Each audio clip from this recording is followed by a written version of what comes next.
Hello प्यारे बच्चों, lecture number 19 हम लोग डिस्कस कर रहे हैं। आज का जो हमारा टॉपिक होगा that is called electric field due to infinitely large plane sheet. हमारे पास में एक शीट रहेगी। उस शीट के ऊपर जो चार्ज है वो इस तरीके से डिस्ट्रीब्यूटेड है कि सबके सब चार्ज जो एक दूसरे से इक्वल डिस्टेंस पे है और यूनिफॉर्मली डिस्ट्रीब्यूटेड है। ठीक है। जो हमारा टॉपिक है वो कह रहा है कि सीट जो है वो इनफाइनाइटली लार्ज होनी चाहिए, लेकिन हम लोग इनफाइनाइट लार्ज को सीट ले नहीं सकते हैं। इसलिए हम लोग क्या करते हैं, एक यूनिट एरिया की सीट को ले लेते हैं। इस यूनिट एरिया सीट के अंदर चार्ज जो यूनिफॉर्मली डिस्ट्रीब्यूटेड है, और ये जो चार्जेस यूनिफॉर्मली डिस्ट्रीब्यूटेड है इसको हम लोगों ने एक सिंबल से रिप्रेजेंट करना है। तो that is equal to sigma. Sigma is equal to charge density per unit area. हमारा जो सबसे पहला काम रहता है, जब हम लोग गॉस थ्योरम पढ़ते हैं तो हम लोगों ने 4 स्टेप पढ़े थे। सबसे पहला जो स्टेप था वो स्टेप ये कहता था कि first of all consider a point where we want to calculate the electric field intensity. So we draw a point P there we want to calculate the electric field intensity. Okay. Similarly बेटा, क्योंकि इस side में हम लोगों ने ये जो charges है इस डायरेक्शंस में एक इलेक्ट्रिक फील्ड बनाएंगे, तो उस इलेक्ट्रिक फील्ड की इंटेंसिटी हम लोग पी पॉइंट पे कैलकुलेट करना चाहते हैं। सिमिलरली एक क्यू पॉइंट हम लोगों ने इधर माना, इस क्यू पॉइंट पे भी हम लोग इलेक्ट्रिक फील्ड इंटेंसिटी जो है वो काउंट करना चाहते हैं। तो सबसे पहले हम लोगों ने 2 पॉइंट मान लिए जहाँ पे हम लोग इलेक्ट्रिक फील्ड इंटेंसिटी काउंट करना चाहते हैं। अगला स्टेप हमारा होता है कि हम लोगों को एक गॉसियन सरफेस जो है वो ड्रॉ करना पड़ेगा। तो इसमें जो है हम लोग सर्कल नहीं ड्रॉ कर सकते, इसमें हम लोग सिलेंडर नहीं ड्रॉ कर सकते। तो इसमें हम लोगों ने क्या किया, एक गॉसियन सरफेस ड्रॉ करने के लिए ऐसा हम लोगों ने क्लोज सिलेंडर बनाया। इसका फ़ायदा क्या हुआ, यदि इस पॉइंट से, मतलब कि इस चार्ज से इलेक्ट्रिक फील्ड इस पॉइंट पे मैं मेजरमेंट करना चाहता हूँ, तो इस चार्ज से जो डायरेक्शन ऑफ इलेक्ट्रिक फील्ड है वो हमारे पास में ऐसी हो गई। इस सरफेस पे, दैट मीन्स पी का ये जो सरफेस है, इस सरफेस पे जो एरिया वेक्टर होगा वो हमारे पास में इस डायरेक्शन में होगा। थीटा जो होगा, थीटा जो होता है वो हमारे पास में एरिया वेक्टर और ई के बीच का एंगल होता है। तो थीटा की वैल्यू यहाँ पे आ जाएगी 0, क्योंकि एरिया वेक्टर और जो इलेक्ट्रिक फील्ड दोनों के बीच में का जो एंगल है वो हमारे पास में है पैरेलल, और पैरेलल के लिए एंगल बनता है हमारे पास में 0 डिग्री। इस सिलेंडर के इस वाले सरफेस के ऊपर बात करें तो ये रहा हमारे पास में सरफेस, और ये रही इलेक्ट्रिक फील्ड की डायरेक्शन। तो सरफेस के परपेंडिकुलर डायरेक्शंस में हम लोग बनाते हैं एरिया वेक्टर। तो इसके परपेंडिकुलर डायरेक्शन ये बन जाएगा हमारे पास में एरिया वेक्टर, और यहाँ पे थीटा की वैल्यू हो जाएगी 90। Okay. Now let us assume that कि जो पी पॉइंट है वो इस सेंटर से यहाँ से लेके यहाँ तक, मतलब इस सीट के सेंटर से लेके यहाँ तक आर नाम के डिस्टेंस पे है। उसी प्रकार से जो क्यू पॉइंट है वो इस सीट के यहाँ से लेके यहाँ तक कितना डिस्टेंस पे, आर डिस्टेंस पे। मतलब कि यहाँ से लेके यहाँ तक और यहाँ से लेके यहाँ तक दोनों के दोनों डिस्टेंसेस क्या है, इक्वल। ठीक है। और दोनों का डिस्टेंस किसके बराबर है, आर के बराबर यहाँ पे दिया हुआ है। ठीक है। ओके। तो ये कुछ थ्योरेटिकल पोर्शन जो हम लोगों को समझ में आना चाहिए। अब इस थ्योरेटिकल पोर्शंस को हम लोग डेरिवेशन के रूप में लिखते हैं। तो सबसे पहले हम लोगों ने गॉसियन सरफेस ड्रॉ कर लिया, क्योंकि इस गॉसियन सरफेस पे यहाँ पे इलेक्ट्रिक फील्ड इंटेंसिटी इक्वल है, यहाँ पे इक्वल है, यहाँ पे एरिया वेक्टर, यहाँ पे एरिया वेक्टर, यहाँ पे थीटा 0, यहाँ पे थीटा 0। मतलब कि हमें जो ई ए और थीटा की जो सिमेट्री चाहिए वो यहाँ पे सिमेट्री वाला जो रूल है वो यहाँ पे फुलफिल हो रहा है। अगला स्टेप होता है हमारे पास में ई डी एस काउंट करना। ओके। तो ई डी एस काउंट करने के लिए हम लोग ये जानते हैं कि यदि हमारे पास में एक फ्लैट से, एक सरफेस से बात नहीं बनती है, तो हम लोग 2 सरफेस लेते हैं, 3 सरफेस लेते हैं, 4 सरफेस लेते हैं। तो इसमें यहाँ पे कितने सरफेस बने हुए, तो हम लोग काउंट कर लेते हैं। एक मेरे पास में इस डायरेक्शन का सरफेस पी बना, एक मेरे पास में इस डायरेक्शन का सरफेस क्यू बना, और एक इस सरफेस के ऊपर एरिया वेक्टर मेरे पास में ये बना हुआ है। ठीक है। तो टोटल यहाँ पे मुझे 3 जो है वो उनके लिए ई डी एस की वैल्यू काउंट करना है। तो देखिए, पहले हम लोग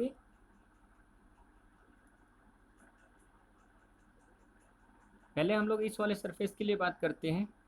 तो इस वाले सरफेस के लिए यहाँ पे जो ए होगा वो कितना होगा हमारे पास में, भाई एरिया वेक्टर जो है वो सरफेस के परपेंडिकुलर डायरेक्शन में ड्रॉ किया जाता है। तो ए जो है यहाँ पे है, और थीटा की वैल्यू हो जाएगी यहाँ पे 90 डिग्री। ये हमारे पास में एक फ्लैट सरफेस है, ये भी हमारे पास में एक फ्लैट सरफेस है, और ये हमारे पास में कर्व सरफेस है।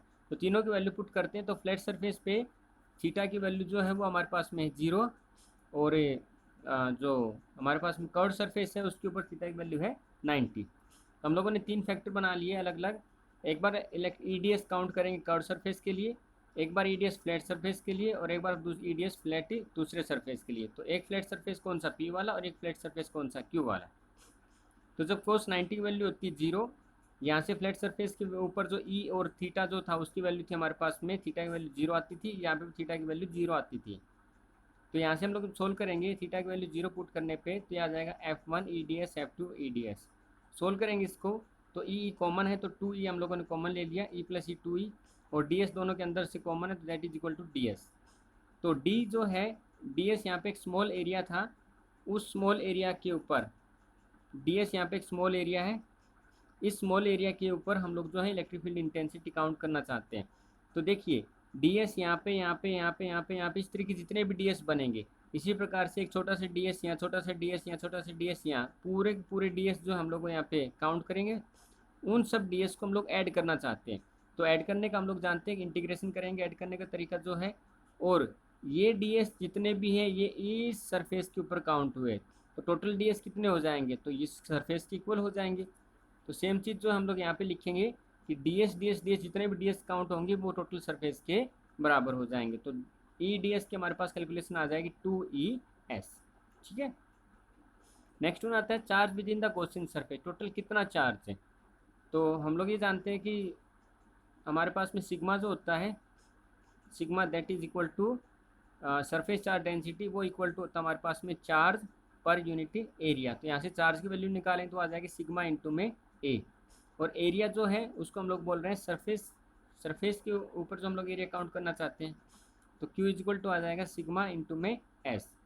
ओके भाई, सरफेस का एरिया मतलब क्या मतलब है भाई, ये मेरे पास में एक टोटल सरफेस है, इसी को क्या बोल सकता हूँ कि इस क्लोज सिलेंडर का ये क्या है, फ्लैट एरिया है, फ्लैट एरिया है। ठीक है, तो जो क्यू ए है उसकी जगह क्या लिख सकता हूँ मैं, क्यू सिग्मा एस पुट कर सकता हूँ। ठीक है, तो sigma is equal to Q upon a है, तो sigma is equal to q into में एस जो है उसकी वैल्यू मैं पुट कर सकता हूँ। गॉस थ्योरम लगा देते हैं हम लोग। तो गॉस थ्योरम ये कहती है कि E D S is equal to Q upon epsilon naught. E D S की वैल्यू हम लोग जानते हैं 2 ES आई, और क्यू अपॉन एप्सिलॉन नोट की वैल्यू है क्यू सिग्मा इंटू में S upon epsilon naught, S से एस कैंसिल, तो ई आ जाएगा हमारे पास में सिग्मा अपॉन 2 एप्सिलॉन नोट। ठीक है, ओके। यहाँ से हम लोग एक चीज़ समझ रहे हैं कि इलेक्ट्रिक फील्ड इंटेंसिटी जो है पी पॉइंट पे या फिर क्यू पॉइंट पे, that will be equal to sigma upon 2 epsilon naught. ये जो ई है, ये ई हमारे पास में इंडिपेंडेंट है आर के बराबर। ठीक है, मतलब कि जब हम लोग एक प्लेन शीट लेंगे, एक प्लेन शीट लेंगे, तो उस प्लेन शीट में जो पी पॉइंट पे, क्यू पॉइंट पे, या पी पॉइंट आगे है या आगे है या आगे, कितना भी आगे हम लोग रखें, तो पी पॉइंट को आगे या पीछे रखने से पी पॉइंट पे जो होने वाली इलेक्ट्रिक फील्ड इंटेंसिटी है वो, या फिर ये कहें कि उसकी वैल्यू जो वो चेंज नहीं होती है। तो electric field intensity in a plane sheet does not depend on the value of the R. ठीक है, ओके। नेक्स्ट वन,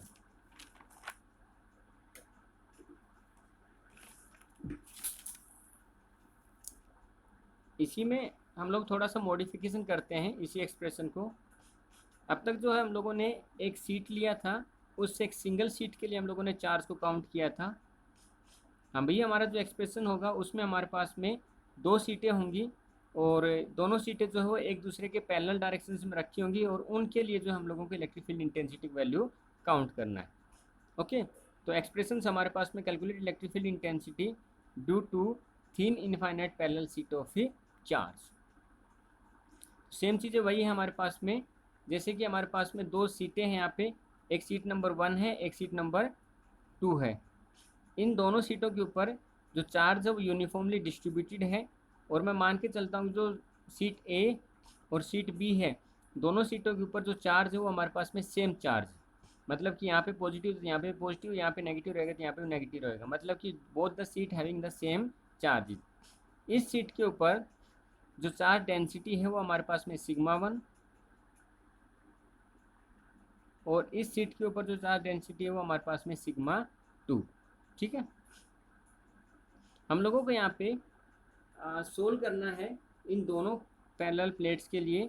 तो 3 केसेस हम लोग सोल्व करेंगे। एक बार सोल्व करेंगे हम लोग लेफ्ट हैंड साइड के लिए, एक बार हम लोग सोल्व करेंगे मिड के लिए, और एक बार हम लोग सोल्व करेंगे राइट साइड के लिए। ये बहुत इंपॉर्टेंट अक्सर पेपर में पूछा जाता है। तो पहले जब हम लोग लेफ्ट हैंड साइड के लिए सोल्व करें, तो जैसे मैथमेटिक्स में रूल होता है ना कि ये हमारा ओरिजिन है, ओरिजिन से इधर वाले जितने भी वो नेगेटिव और ओरिजिन से इधर वाले जितने भी वो पॉजिटिव। तो सेम चीज़ हम लोग यहाँ पे लगाएंगे। यहाँ से लेफ़्ट साइड में जितने भी सिंबल होंगे वो सब हम लोग नेगेटिव लेंगे, लेफ़्ट साइड यहाँ से राइट साइड में जितने भी सिंबल होंगे वो सब हम लोग पॉजिटिव लेंगे। तो हम लोग ये कह सकते हैं फॉर आवर कन्वेंस पर्पज जो इलेक्ट्रिक फील्ड लेफ्ट साइड में होगी उसको हम लोग नेगेटिव, और जो इलेक्ट्रिक फील्ड राइट साइड में होगी उसको हम लोग पॉजिटिव लिखेंगे। ठीक है, 2 केस हम लोग पढ़ेंगे। पहला केस जब हमारे पास में चार्जेस सेम है, और दूसरा केस हम लोग स्टडी करेंगे जब चार्जेस हमारे पास में डिफरेंट हो जाएंगे। तो फिलहाल हम लोग चार्जेस जो सेम है दोनों प्लेट के ऊपर या दोनों सीट के ऊपर, उसका हम लोग केस स्टडी करना चाहते हैं। ठीक है, एक सीट का हम लोगों ने अभी अभी केस निकाला है। जैसे एक सीट का आप लोगों ने इस सीट के लिए, जैसे एक सिंगल सीट है तो सिंगल सीट का भी हम लोगों ने एक्सप्रेशन निकाला है, that is equal to E is equal to sigma upon 2 epsilon naught. ठीक है, उसी को हम लोग यूज़ करेंगे और देखते हैं कि क्या कुछ कर सकते हैं इसमें। सबसे पहली जो सिचुएशन है वो हम लोग लेते हैं। तो सबसे पहली सिचुएशन हम लोग लेंगे लेफ्ट हैंड साइड में। तो हम लोग ये जानते हैं कि इलेक्ट्रिक फील्ड लाइन जो है वो पॉजिटिव से निकलती है और नेगेटिव पे जाके टर्मिनेट हो जाती है। ठीक है, तो जो पॉजिटिव डायरेक्शंस होगी वहाँ से हम लोग इलेक्ट्रिक फील्ड लाइंस को निकाल रहे होंगे, और जो नेगेटिव डायरेक्शन होंगी उधर उसकी तरफ हम लोग इलेक्ट्रिक फील्ड लाइंस को टर्मिनेट कर रहे होंगे। तो सबसे पहली सिचुएशन लेफ्ट हैंड साइड की हम लोग बात कर लेते हैं। ठीक है, तो electric field intensity on left hand side by seat 1 और बाई सीट 2। तो सिचुएशन जो है हमारे पास में ये वाली है कि sigma 1 surface charge density, sigma 2 surface charge density for sheet A and for sheet B. Left hand side के लिए हम लोग कैलकुलेशन करते हैं पहले। तो लेफ्ट हैंड साइड के लिए आएगी, देखिए ये लेफ्ट हैंड साइड हुआ, तो E1 के कारण जो हमारे पास में इलेक्ट्रिक फील्ड इंटेंसिटी बनेगी एक सीट के कारण, तो एक सीट के कारण टोटल इलेक्ट्रिक फील्ड इंटेंसिटी अभी हम लोगों ने कैलकुलेट किया है माइनस का sigma 1 upon 2 epsilon note. Sigma 1 upon 2 epsilon note क्यों माइनस, क्योंकि हम लोगों ने बोला कि लेफ्ट हैंड साइड वाला हम लोग नेगेटिव लेंगे और राइट हैंड साइड वाला हम लोग पॉजिटिव लेंगे। इसी प्रकार से इलेक्ट्रिक फील्ड इंटेंसिटी हम लोग निकालना चाहते हैं E2 के लिए। जब E2 के लिए कैलकुलेट करें तो E2 इधर इलेक्ट्रिक फील्ड इंटेंसिटी बनाएगा, क्योंकि लेफ्ट हैंड साइड में हम लोग बात कर रहे हैं, तो वो आ जाएगा sigma 2 upon 2 epsilon note E2 के लिए, मतलब एक सिंगल सीट के लिए। हम लोग एक पॉइंट है, मान लीजिए इस पॉइंट पे E1 ने इतना बनाया और प्लस E2 ने इतना बनाया। इन दोनों की इस पॉइंट पर रिजल्टेंट इलेक्ट्रिक फील्ड निकालना चाहते हैं। तो रिजल्टेंट इलेक्ट्रिक फील्ड कितनी आ जाएगी, E1 के द्वारा बनाई गई प्लस E2 के द्वारा बनाई गई। वैल्यू पुट कर दिया हम लोगों ने E1 प्लस E2 की, सोल्व किया। ठीक है, सोल्व करने पे हमारे पास में ये आ गए। अब मान लीजिए मैं ये मान के चलता हूँ कि जो सरफेस चार्ज डेंसिटी है, मतलब जितना चार्ज हमारे पास सीट 1 पे है उतना ही चार्ज हमारे पास सीट नंबर 2 पे। तो जब सिग्मा 1 जो है वो इक्वल टू हो जाएगा किसके, सिग्मा 2 के, और सिग्मा 2 किसके इक्वल हो जाएगा, सिग्मा के इक्वल। मतलब कि सिग्मा 1 और सिग्मा 2 की वैल्यू हो जाएगी सिग्मा के बराबर इक्वल। ठीक है, तो ई जो हमारे पास में आ जाएगा sigma plus sigma, that is equal to 2 sigma, 2 से 2 cancel. Total electric field intensity at this point, let me say that P point, that will be equal to the minus का सिग्मा अपॉन एप्सिलॉन नोट।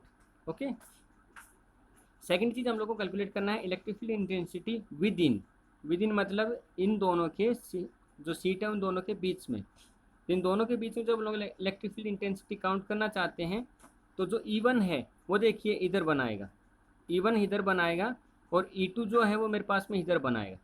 तो E2 वाली जो है वो left side की तरफ है और E1 वाली जो है वो राइट साइड की तरफ है।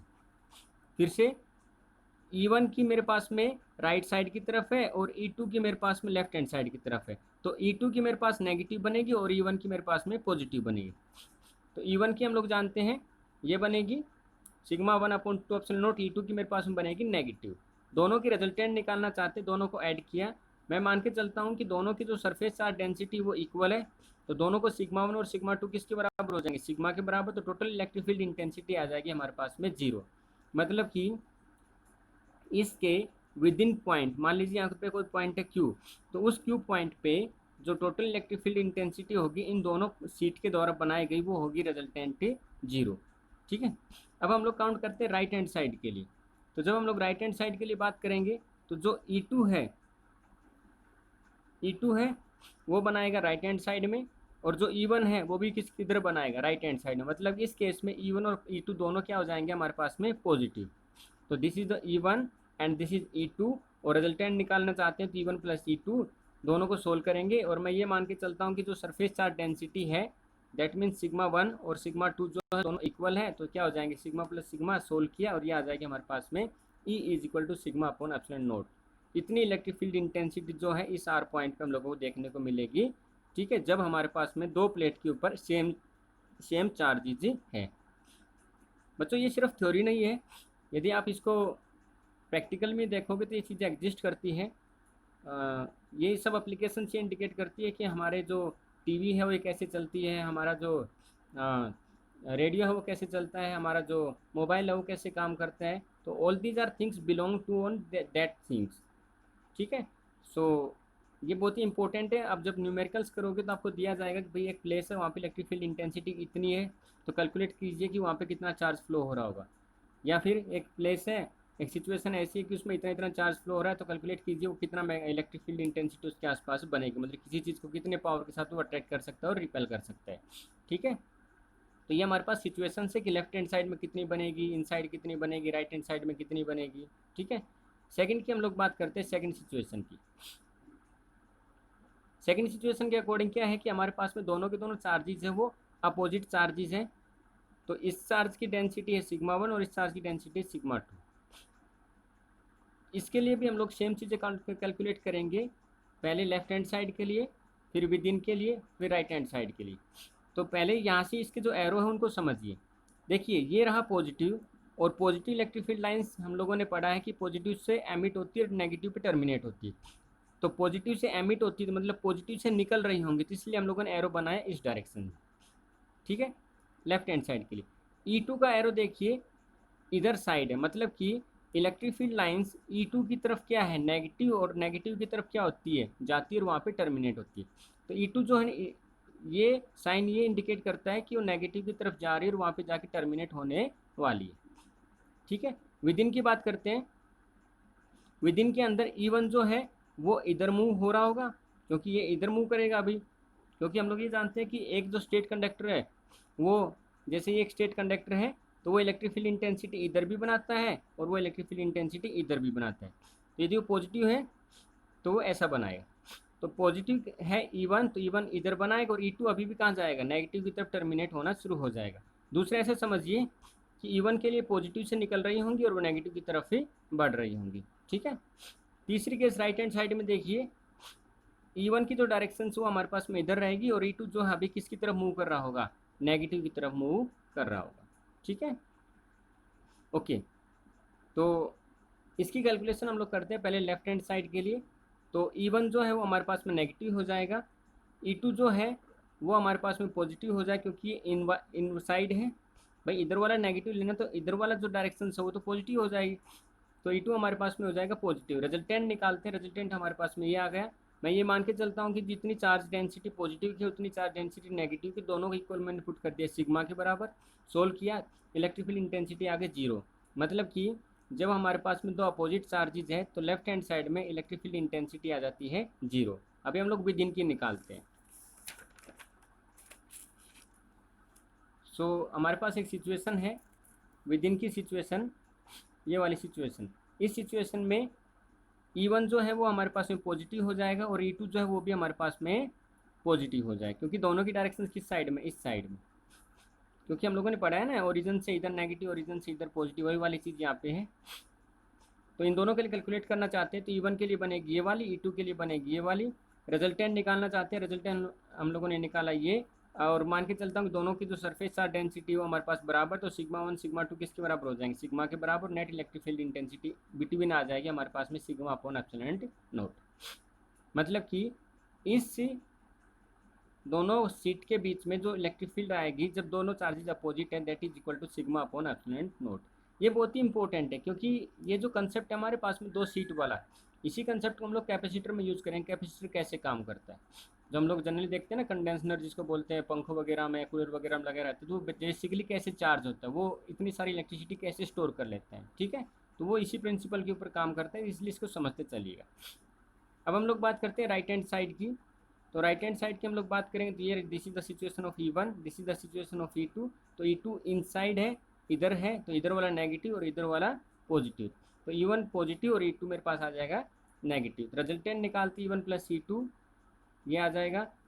दोनों की चार्ज डेंसिटी इक्वल मानता हूँ, इक्वल पुट किया, sigma 1 sigma 2 equal to sigma हो जाएगा, मतलब कि इक्वल टू आ गया 0। मतलब बेटा जब हम लोग सेम सेम चार्ज लेते हैं तो electric field intensity in between या विद इन आती है 0, और जब अपोजिट चार्ज लेते हैं तो electric field intensity left side और राइट साइड आती है 0। तो दोनों ही केस जो है वो एक दूसरे के बिल्कुल जस्ट अपोजिट हैं। तो बी केप्ट इन माइंड कि कौन से केस में 0 कब होती है और कौन से केस में 0 कब होती है, क्योंकि आगे हमारे जो टॉपिक आएंगे उस टॉपिक में हम लोग ये डिस्कस करेंगे कि जो एक सिचुएशन जब इलेक्ट्रिक फील्ड इंटेंसिटी 0 लेना है तो हम लोग बोलेंगे कि ये दोनों प्लेट के ऊपर अपोजिट चार्ज होना चाहिए। एक सिचुएशन आ गई कि इलेक्ट्रिक फील्ड इंटेंसिटी दोनों साइड 0 लेना है, तो हम लोग बोलेंगे ये ऐसी सिचुएशन है जब दोनों चार्जेस क्या हो जाएंगे, हमारे पास में दोनों सीट के ऊपर चार्जेस अपोजिट है। सिचुएशन है कि जब हमारे पास में इलेक्ट्रिक फील्ड इंटेंसिटी जो है वो सेंटर में 0 है, मतलब विद इन 0 है, तो किस प्रकार की दोनों प्लेटों के ऊपर किस प्रकार का चार्ज होगा, तो हम लोग बोले दोनों प्लेटों के ऊपर सेम सेम है चार्ज होगा, ठीक है, जब ये सेंटर में 0 होगी। तो इस तरीके से आपको ये चीज़ें पता होनी चाहिए। और आज के लिए इतना ही, इनको आप पढ़िए। कल जो हम लोग दो बहुत ही इम्पोर्टेंट टॉपिक पढ़ने वाले हैं, तब तक के लिए आप ये देख सकते हो इनको। थैंक यू बेटा।